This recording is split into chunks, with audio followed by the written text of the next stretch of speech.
These are 5 ways that I'm able to save a lot of money. I'm sure you've heard, money is the root of all evil. Debt is an invisible burden being carried by the country's most vulnerable. Europe's biggest and the world's 3rd largest economy is in trouble. Today, we're diving deep into the world of personal finance, exploring the intricate dance between money, consumption, and the elusive art of making it all work. And to kick things off, let's rewind to 2003. Renowned professional boxer and heavyweight champion Mike Tyson declared bankruptcy, facing a staggering $30 million debt, despite amassing over $300 million throughout his career. This situation raises a significant inquiry about the nature of money itself, as many of our actions and motivations in life are driven by an inherent desire or necessity to obtain it. Yet the fundamental question arises: what is the purpose of acquiring wealth if the major challenge lies in our capacity to effectively manage it? Certainly, these statistics primarily reflect trends in the UK and the US. However, take a moment to reflect on your personal relationship with money and its role in your life. Now, if I go to the store and there's something for 90 cents, can I buy it with this dollar bill? What does money signify for you? Does it tend to flow in and out of your life quickly once acquired? Have you ever found yourself in a vulnerable position due to money, perhaps leading you towards the allure of get-rich-quick schemes? Or maybe you've encountered a self-proclaimed guru promising wealth through the purchase of their course. While my entire channel aims to address such topics to varying degrees, I acknowledge that our perspectives on money are sometimes more pivotal than our ability to generate it. This is especially true when our brains are wired in a way that hinders us from being financially prudent. Does it truly matter if your annual income exceeds 6 figures? If by the year's end there's nothing tangible to show for it, where does the disconnect lie? It's imperative to unravel this mystery and not only address it, but also delve into a more effective framework for comprehending money, an aspect frequently omitted in formal education but emphasized in personal finance. Consider this question: what is the essence of money? Or more precisely, what does money symbolize? Whether you're making a purchase on Amazon or receiving payment for your work, what significance does money hold in these transactions? Money is commonly defined as a medium of exchange, an instrument that facilitates the sale, purchase, or trade of goods between parties. Examining money involves expressing value. When you exchange a specific sum of money for a purchase, it signifies that you perceive the item's value as commensurate with the amount handed over. Certainly, the price is frequently not set by an individual, but by the market collectively. However, focus on this singular point. Money equates to a value. Why is this so crucial? It's because we often attribute a moral significance to money. When we observe someone with substantial wealth, we often assume they got lucky or wonder who they exploited to reach that position. We tend to focus on who had to lose for them to gain, rather than acknowledging the value created to generate that money. Recognizing that money is essentially a representation of value is key to understanding that it's not inherently evil and doesn't make a person evil. While there are individuals like scammers who may falsely assert the value of what they sell, that reflects more on their morals than on money itself. Money serves to expand your options and broaden your horizons. The decisions you make with your money are fundamentally tied to your own moral principles. Therefore, money is a manifestation of value. Now, the question is, how does this realization alter the reality for someone living paycheck to paycheck or grappling with credit card debt? Merely acknowledging that money represents value doesn't bring about any significant change. While it might alter one's perspective on money, the question remains, what actionable advice does this realization offer? To address this, let me pose another question. What is your relationship with money? Money flows into and out of your life, a dynamic often reflected in your income and expenses. Another practical way to express this relationship, which I find particularly insightful, is through the comparison of your production to your consumption. Primarily, money enters your life because you've generated some form of value, often through labor or employment. Conversely, money departs when you engage in consumption. be it a Netflix subscription, a new car, or a house. Assessing an individual's net worth can, in many ways, serve as a metric for understanding the relationship between consumption and production. Reflect on the statistics I mentioned earlier in this video. Consider which aspect of the consumption versus production relationship might be problematic. Take a moment to think about the money that has entered and exited your life. How much of it do you still possess or have invested in assets today? Now, evaluate which part of this relationship you believe is unbalanced or needs improvement. It's likely both, but for many, the primary issue lies in consumption.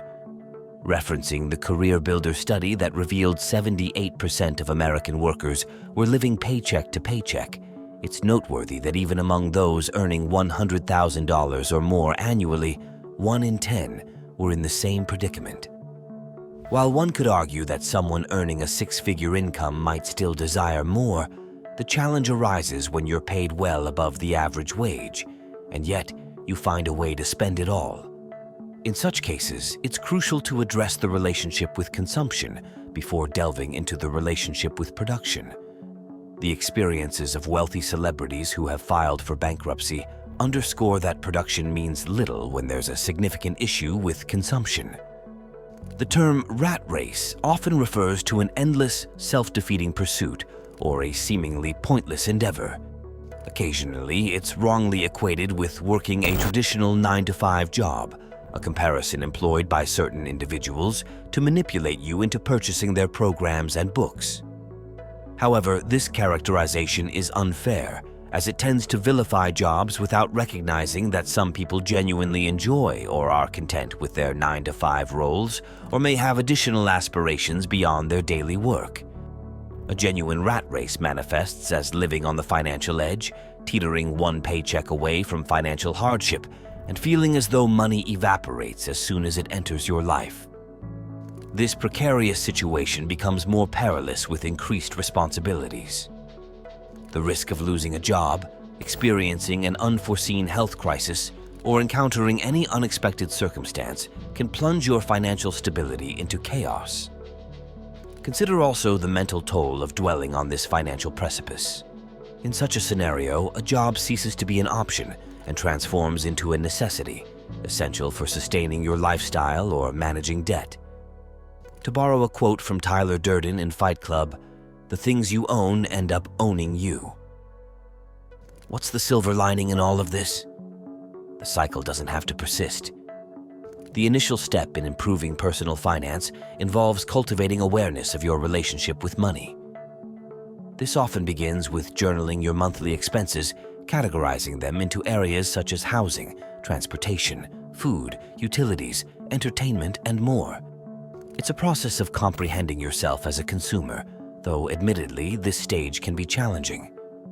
In behavioral finance, this sentiment is often identified as the ostrich effect, where individuals tend to avoid confronting negative financial information. It's akin to the reluctance to check your bank account after a night out, dreading what it might reveal. However, once you move past this initial discomfort, it's time to assert control over your consumer behavior. This shift often involves adopting the practice of budgeting, setting specific monthly spending targets for each category and adhering to them. It's a systematic approach to scrutinizing your consumption habits and identifying ways to minimize expenses, ultimately enabling you to live below your means. In essence, it's about crafting a lifestyle that not only meets your needs, but also allows you to save and invest money in some form. It's crucial to emphasize that, before considering investments, a widely practiced principle in personal finance is establishing an emergency fund, a specific amount of savings set aside for unforeseen emergencies. Typically, this fund is designed to cover 3 to 6 months' worth of expenses. The concept of living below your means is equally significant. Why opt for a lifestyle beyond our financial capabilities, or one that places us on the brink of financial instability? Cognitive biases play a considerable role in these decisions, such as the ostrich effect, where individuals avoid negative financial information. Additionally, hyperbolic discounting, a tendency to prioritize short-term rewards over future gains, can lead to impulsive spending rather than saving for future investments. Social proof is another cognitive bias that influences financial choices, manifesting as a tendency to align our thoughts and actions with those around us. Whether it's succumbing to consumer trends or adopting beliefs about money, the influence of our social circles is profound. The phrase "keeping up with the Joneses" encapsulates this challenge of consumption, defined as attempting to emulate or not be outdone by one's neighbors. This societal pressure to conform extends beyond literal neighbors. Social media addiction is becoming more commonplace now. 42% of high schoolers have said that they feel persistently sad or hopeless. As the influence of the Joneses is now more pervasive in our interconnected world.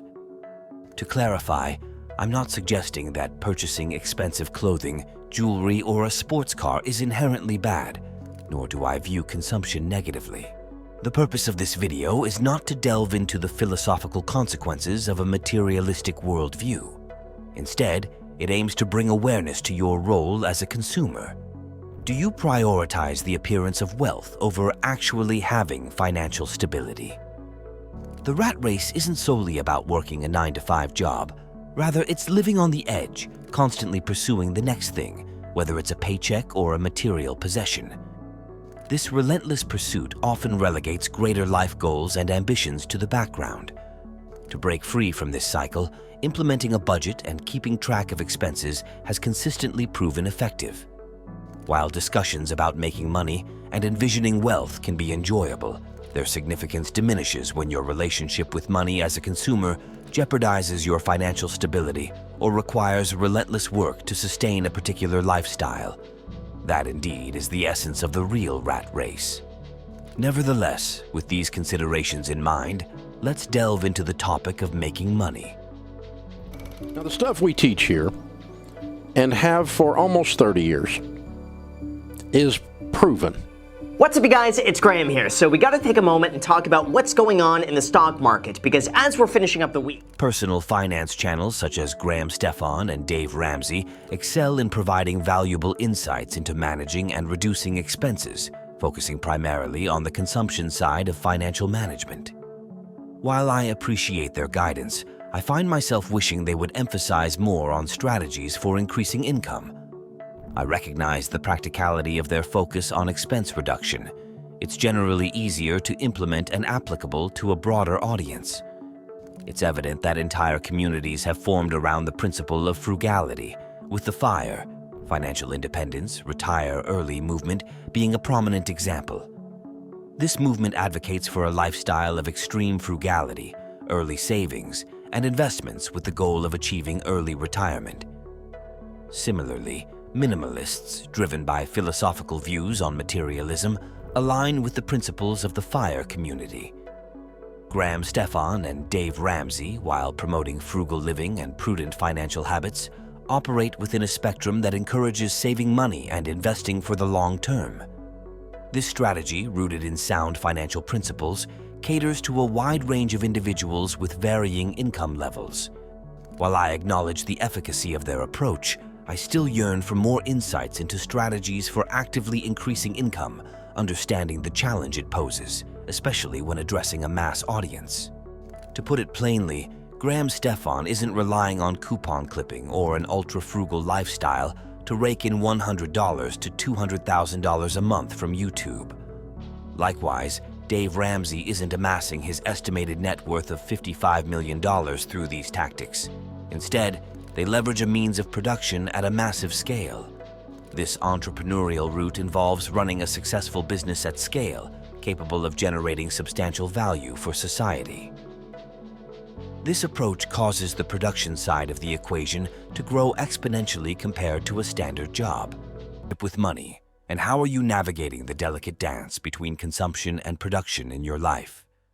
Until next time, stay financially savvy.